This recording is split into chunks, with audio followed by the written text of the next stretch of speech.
Here's a SQL trap that catches even experienced developers. You run const star and const column on the same table and get completely different numbers. What's going on?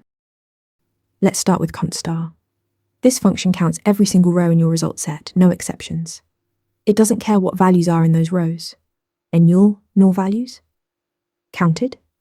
Empty strings? Counted? 0? Counted? If the row exists, const star includes it.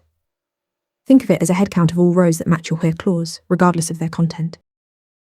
Now const column works completely differently. When you specify a column name, SQL evaluates that specific column in each row.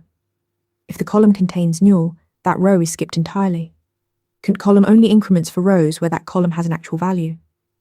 This behavior is intentional. It lets you count how many rows have data in a particular field. Understanding null is crucial here. Null doesn't mean 0. It doesn't mean an empty string. Null represents missing or unknown data. A value that simply isn't there. It's the database saying, I don't know what this value is. That's why const column excludes it. Here's a real example. Imagine a user's table where the email column is optional. Const star returns 5 rows total, but const email returns only 3 because 2 users never provided an email. The practical takeaway? Use const star when you want the total number of rows. Use const column when you specifically need to know how many rows have a non-null value in that field.